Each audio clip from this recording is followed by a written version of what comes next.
Welcome to the Phantastic Theater. New music and art for people of all ages, all at once. The Phantastic Theater is a venue I've developed over the years to present new music and art to family-style audiences.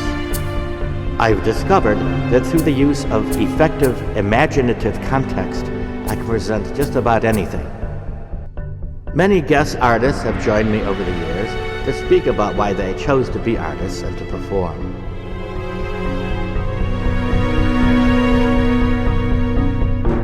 Let me give you a quick example of what I'm talking about. I wanted to present the performance of extended techniques to an audience who may have never heard it before. An abstract antiseptic environment would be rather ineffective. So I made a short movie titled The Story of a Tardigrade, and it depicts a tardigrade traveling through space on the back of a comet. And of course, we know this is actually based on scientific fact.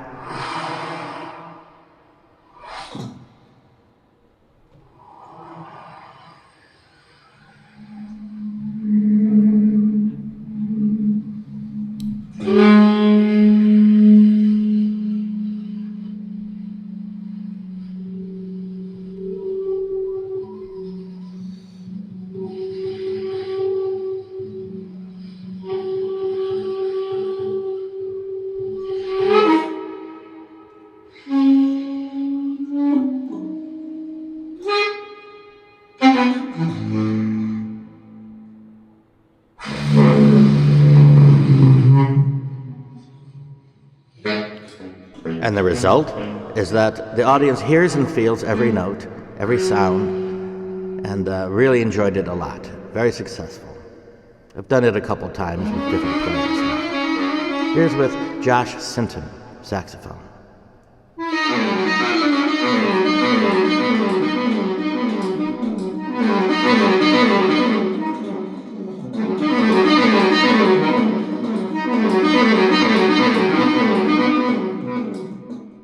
Now, I could do an entire video on the Phantastic Theater itself, but the purpose of this particular video is to share with you my work, which I've created for this venue over the years.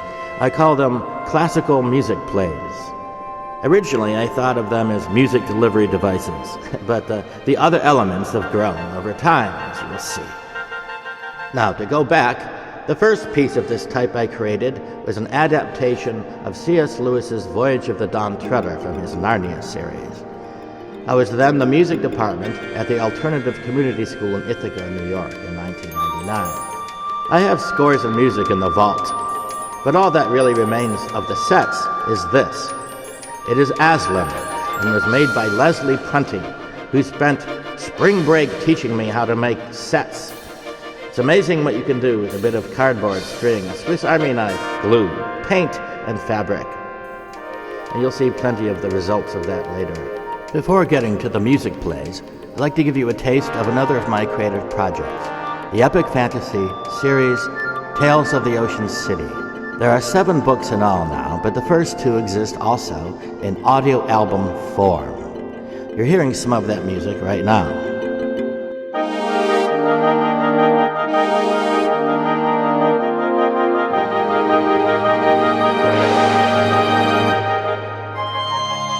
The main characters of the story are a young man named Harloot and his companion, a telepathic Pegasus-like creature named Vespucian. Here Harloot descends the hallways of the royal spire as King Brohwyn composes organ music depicting scenes from Book 1, which comprises an extensive battle sequence. He walked through a doorway and into the hallway of the Spire Castle, which here, at the top, was hardly wider than Harloot's form. It widened as he descended, and he began to hear music, louder and louder. He recognized the sound of the massive organ of the palace concert hall. Openings in the walls conveyed the sound throughout the palace.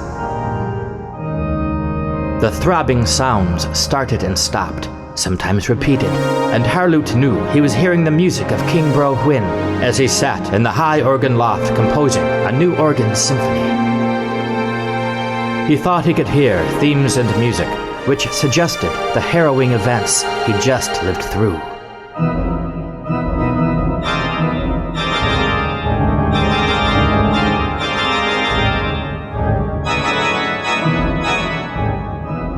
A kind of turbulence, straining to reach resolution.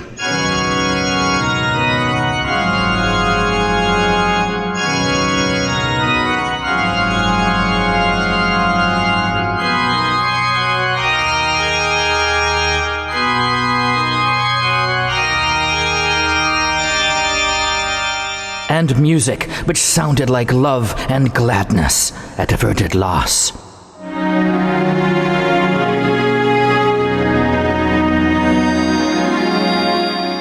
How long ago was it?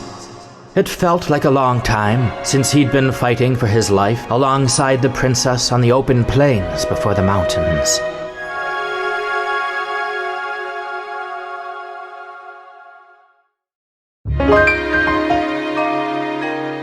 College buddy Daniel Ripple, who leads the Southwest Minnesota Orchestra, told me he was doing a young people's concert. He announced to his group that they were doing Peter and the Wolf, and the orchestra members said, "We love it, but again."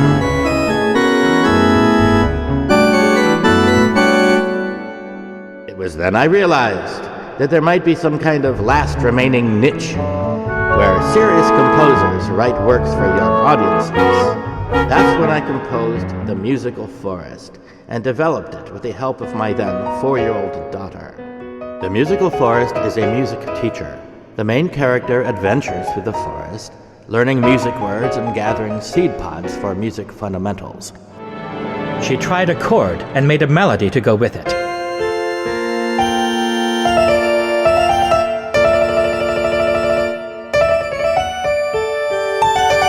Added some rhythm. She chose soprano and bass-voiced instruments and made them go together like ladybird and manbird.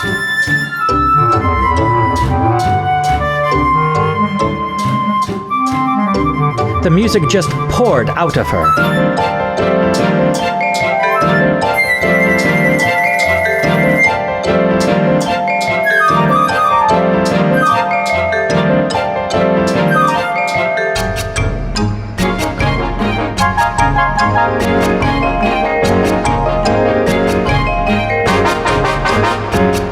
Oceans and oceans of music.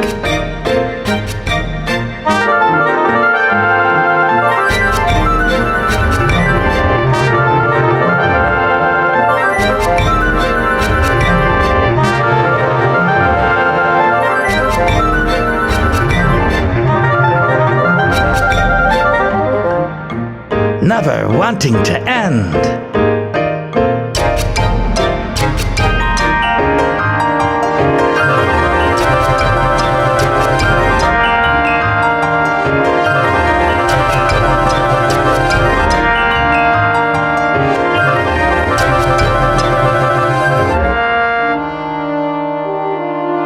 But at some point, an ending came about.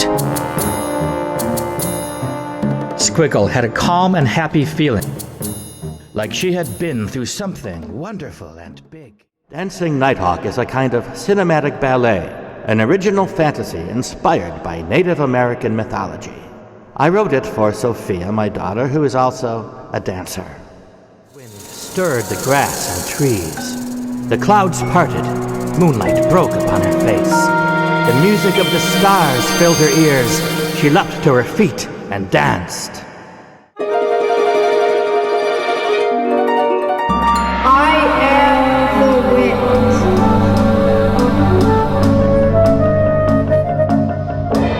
I am the light of moon.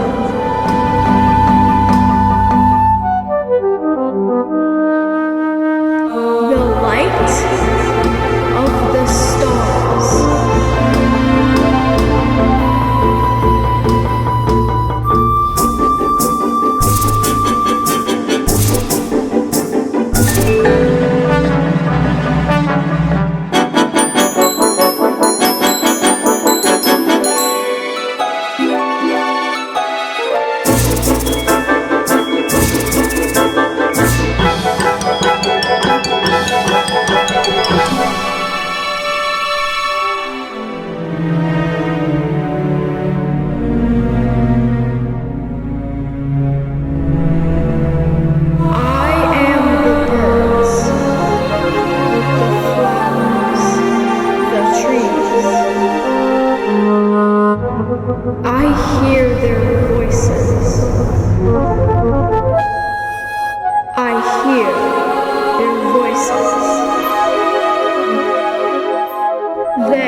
young princess.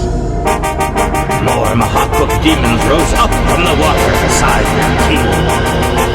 Dancing Nighthawk leapt upon them. The Ahau-Kin felt searing pain as the sword forged from their own magic bit deep into their flesh. They stepped back in surprise, then began circling her, staying out of reach of her blade, confusing her with their serpentine dance. They attacked, striking like rattlesnakes with fangs as big as her arm.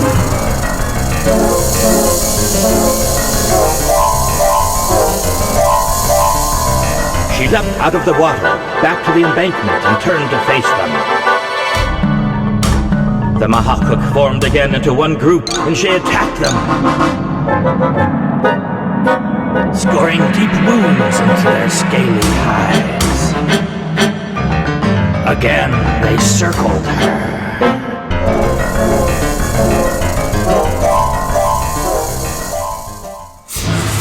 Welcome to the Phantastic Theater production, The Talisman of Ahau-Kin. Story, music, and art. Next on this series of theatrical pieces is a Halloween parable that is purely on film, titled The Talisman of Ahau-Kin. In this work, I filmed Sophia and placed her into my illustrative art. The story is a young girl saves the planet from an evil mist the planet created in response to the vile way we have been treating her. Had really fun with the score. The piece begins as a kind of send-up on 1950s B-horror films, and then the Twilight Zone, and then it becomes a gorgeous epic of its own. Here is where the main character, Rosita, ascends to the crow's nest atop Blood Mansion and is assailed by ghosts.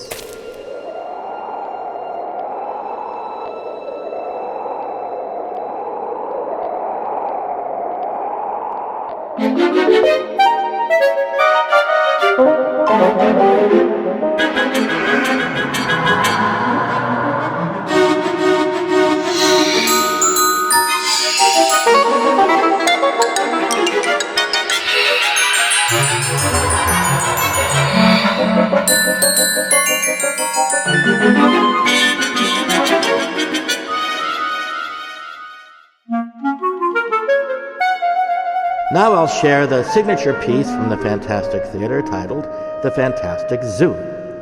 In this story, two children go on a field trip to the zoo. They meet the wizard Zithuna, and he ushers them into the Phantastic Zoo, where they hear the stories of fabulous creatures. The Phoenix.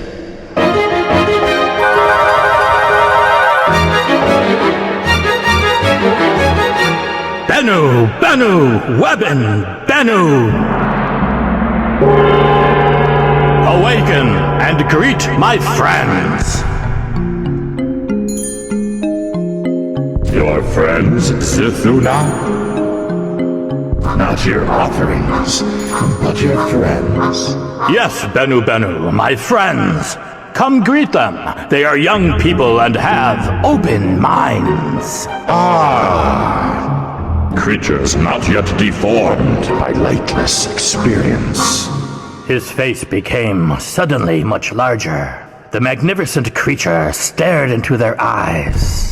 They felt the power of his mind reaching into theirs, questioning, judging.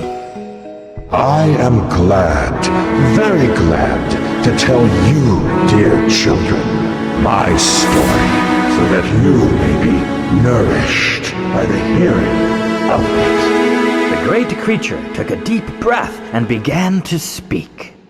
Long ago, in the misty night of ageless time, I was but a small spark of light with no form and no awareness of myself.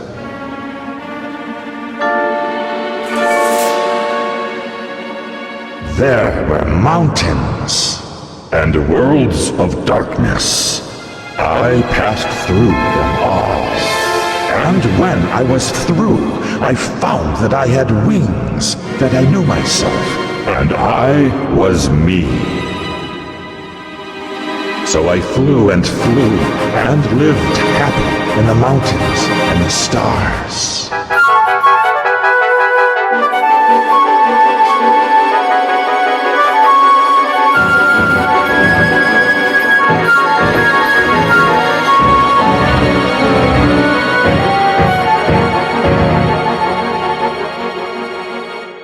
The Mermaid. I have seen much of human people.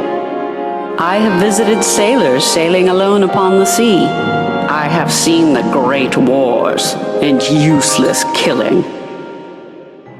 I have met ocean explorers like Jacques Cousteau.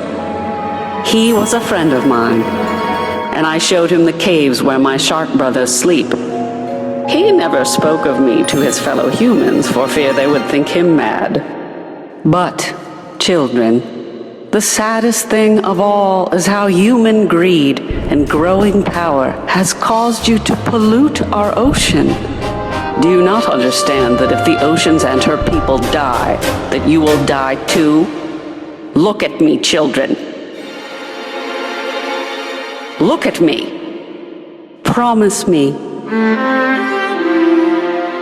Promise me that you will do all you can in your lives to help make the ocean waters healthy and clean. Promise me. We promise!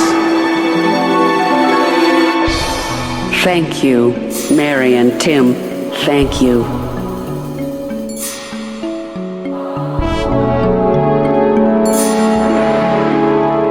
So, I'll tell you a secret, a very important one. I have a home, Lemuria, my garden in the sea. You too must have a place that is your own, where you are safe and nothing can harm you, where no one can judge you, where you are yourself, and where you can nourish your mind, body, and spirit. And the Dragon.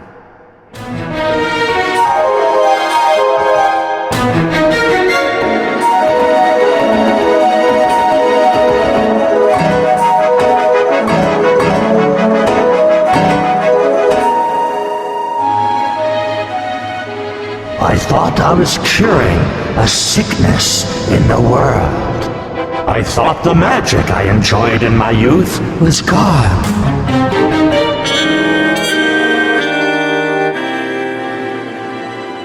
But wise wizards such as Merlin and Zituna showed me this was not true, and my disappointment was replaced by patience. The ignorance and the dangerous desire for power is still there. But they do not come to dragons anymore. They have found and misused science in my place.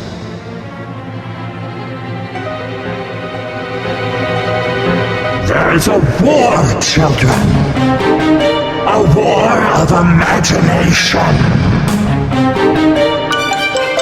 Those who do not have imagination do not use it or misuse it to control others are a great danger to your Earth.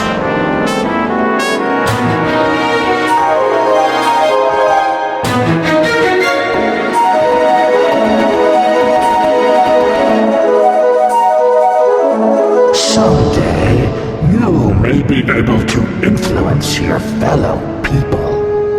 But for now, children, I wish to help you to find your own inner peace. For that is the best way to influence others, you see.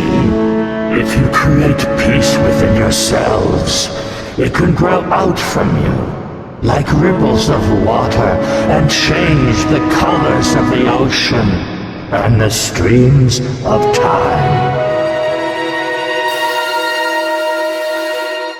Now, let me finish with this quote from one of my favorite authors, Lloyd Alexander.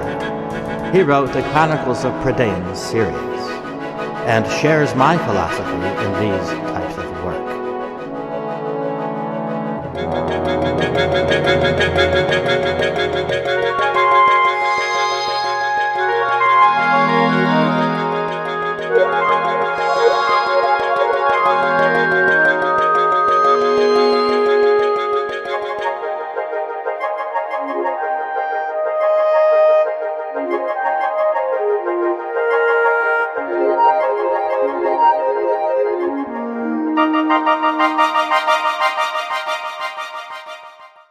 Thank you so much for your time and attention.